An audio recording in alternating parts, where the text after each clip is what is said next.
वहाँ करते हैं। तो मैंने संध्या को डिस्कवर किया था फेसबुक पर और वो सुनो जोगी गीता है।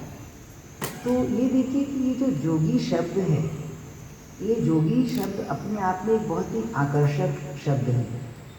कबीर के यहाँ हम जानते हैं कि वो कहते हैं मर गए जिंदा जोगी, यानी कि जिंदा माने कि जिन्होंने संसार के सारे रहस्य को जान लिया था। तो ये जो बहुत एक मिथक से आया हुआ शब्द है, तो हमारे मन में कहीं जोगी एक ऐसा फकीर है जो संसार से बिल्कुल बेपरवाह है, उसको कोई लाभ हानि की चिंता नहीं।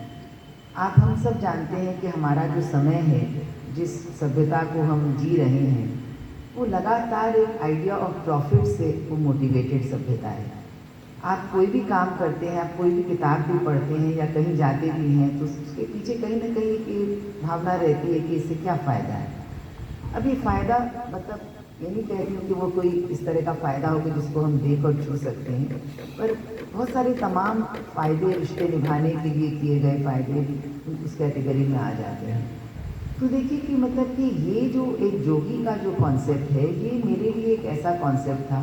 संयोग से जो मेरे जो गुरु थे, माने लिटरेचर के जो मेरे गुरु थे, वो खुद एक फ़कीर थे और किसी भी जीवन में उन्होंने कोई समझौता नहीं किया, कोई नाम पद या यश किसी भी चीज़ के लिए उन्होंने कोई समझौता नहीं किया। अशोक सेक्सरिया। तो मतलब इसलिए भी शायद मतलब एक जो जोगी शब्द है उसके प्रति मेरा एक बहुत खिंचाव हुआ कि ये सुनो जोगी, ये कौन जोगी है, किस जोगी की बात ये नई लड़की कर रही है। नाम में भी नवोदिता है, यानी कि नई है। तो इसलिए मैंने उस जोगी शब्द के खिंचाव के कारण और उस जोगी शब्द यानी कि जो एक संसार से बिल्कुल बेपरवाह फकीर है और जो अपनी शर्तों पर जीवन जी रहा है, क्या ये वैसा एक जोगी है। और उस जोगी शीर्षक की कविताएं मुझे इतनी अच्छी लगी कि मैंने अपने मोबाइल पर एक नोटबुक में मैंने बना लिया एक नोट, जिसमें मैं उन कविताओं को कॉपी पेस्ट करके डालती गई और कभी कभी उनको पढ़ती भी गई। तो मैंने देखा कि ये सिर्फ ये जोगी जो है, ये बहुत एक ऐसा मामला है कि मतलब एक ऐसी इसकी शख्सियत है कि आप उसको बहुत पकड़ नहीं सकते हैं। आप उसको किसी तरह से आप उसको बांध करके उसको नहीं समझ सकते। वो जोगी आपके जीवन में तरह तरह से आता है, यानी कि कबीरवी की कविता में, उसकी भाषा में वो तरह तरह से आता है। और देखिए कि एक कथाकार के रूप में, क्योंकि कविताएं नहीं लिखती हूँ, कविताएं पढ़ती ज़रूर हूँ, पर फिर भी मेरा जो भाव बोध है वो मुख्य रूप से एक कहानीकार का है।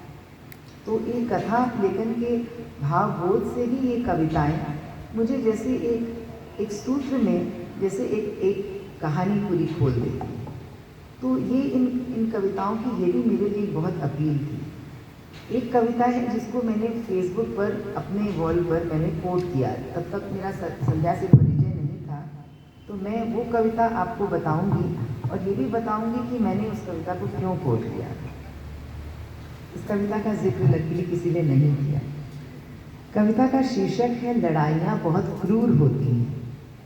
सुनो जोगी, लड़ाइयाँ बहुत क्रूर होती हैं और जब प्रेम में युद्ध होता है आत्माएं खींच ली जाती हैं। जब वाक युद्ध जीतते हैं उसी पल मित्रताएं हार जाया करती हैं। जब प्रेम के लक्षण ढूंढे से न मिले व्यभिचार की काली छायाएं डस चुकी होती हैं।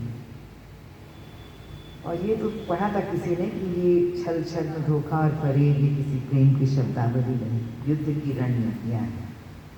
तो देखिए कि ये कविता मैंने अपने फेसबुक पेज पर कोट की, क्योंकि उस समय मेरे जीवन में कुछ ऐसा गुजर रहा था कि हमारा परिवार जो कि एक संयुक्त परिवार था और जिसके प्रेम की एक मिसाल दी जाती थी, उसमें अचानक एक बिल्कुल एक विघ्न पैदा हुआ, एक विच्छेद हुआ और अचानक सारी दुनिया हमारे लिए बदल गई।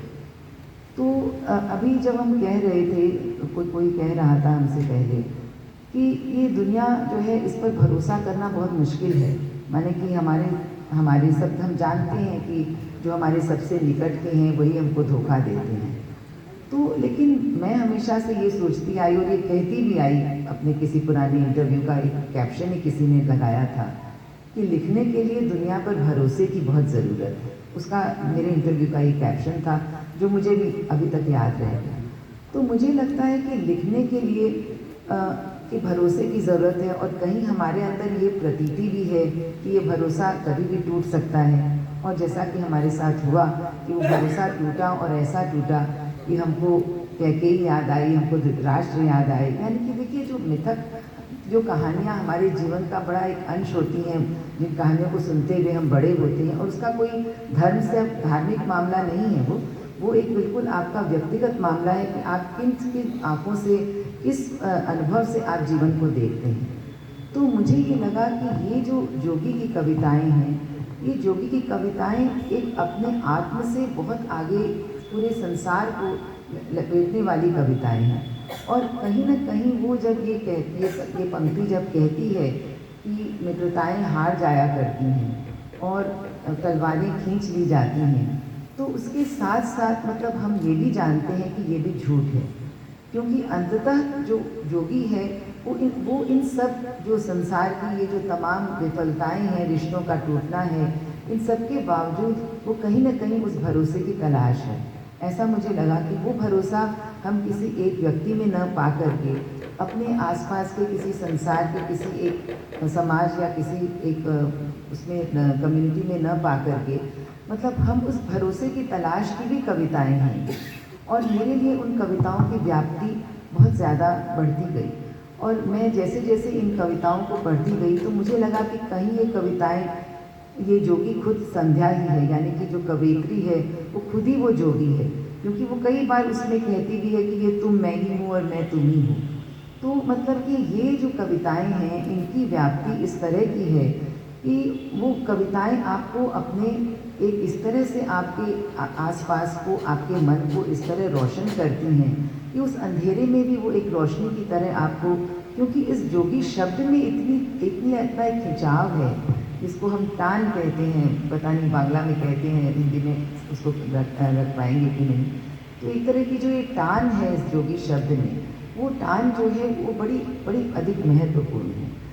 और जो एक बात मुझे कहनी बहुत ज़रूरी लगती है कि संध्या की बहुत सारी कविताएं जो राजनीतिक कविताएं हैं, तो हम जानते हैं कि हम जिस समय में रह रहे हैं उसमें राजनीति हमारे जीवन का एक इतना इनसेपरेबल अविभाज्य हमारा उसका एक हिस्सा है कि उस पर बात अगर न की जाए तो। और हम जानते हैं कि संध्या संगठनों से जुड़ी हुई हैं, जो समाज में एक तरह का एक्टिविज़्म भी जो में भाग लेती रही हैं, या उस तरह के लेखक संगठनों से जुड़ी हैं।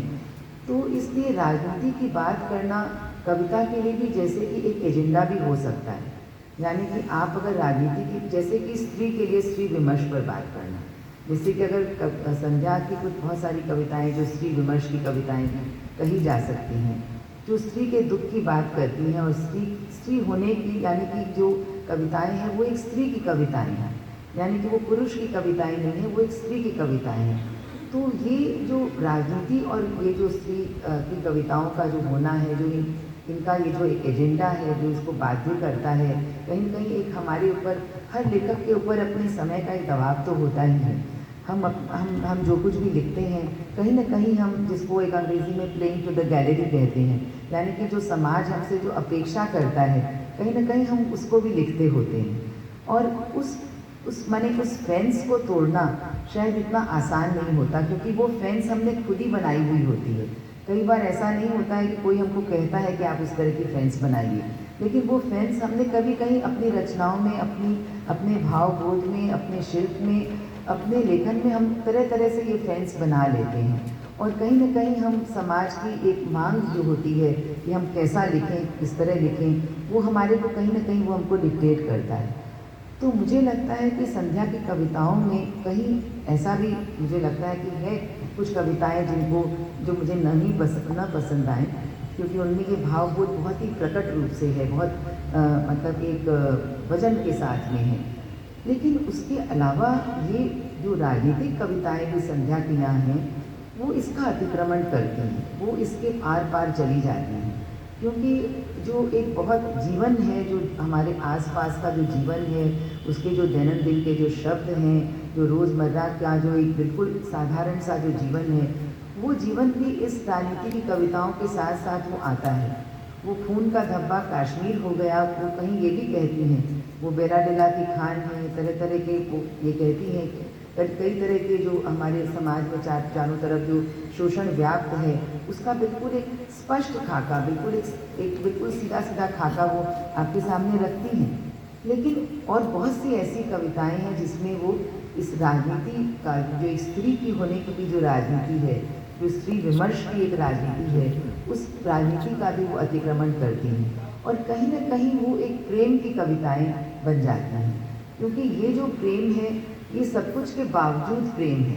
यानी कि आप देखते हैं कि आप वल्नरेबल हैं, यानी कि एक स्त्री वल्नरेबल है। आज के समाज में हर आदमी, चाहे वो पुरुष ही क्यों न हो, वो भी बहुत एक तरह का मतलब एक डरा हुआ मतलब एक बहुत ही आसान है उसके लिए मतलब चोट खाना।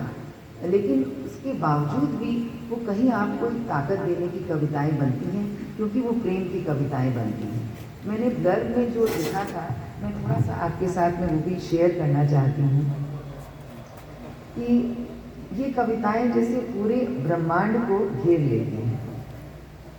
इन कविताओं में जब मैं उतरी तो मैंने पाया कि जिंदगी के पार का 3 अरब किलोमीटर का चक्कर लगवाती हैं ये कविताएं, और पृथ्वी के आलिंगन में जैसे सूरज के चारों ओर घूमती हुई कविताएं हैं।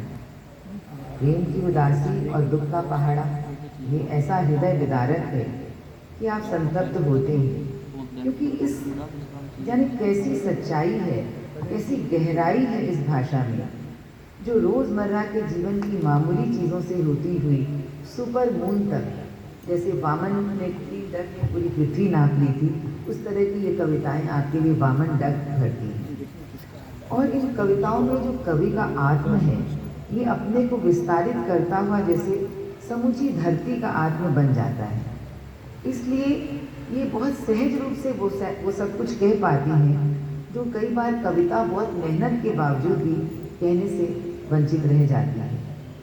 और ये मनुष्य की गरिमा की कविताएं हैं, प्रेम और साहचर्य, प्रकृति के साथ साहचर्य, ये सारा इसमें, यानी कि प्रेम, प्रकृति और प्रतिरोध, जिसको हम राजनीतिक कविता भी कह सकते हैं, ये इस तरह घुल मिल कर आते हैं कि अलग अलग इनको मिलगा कर देखना संभव नहीं है।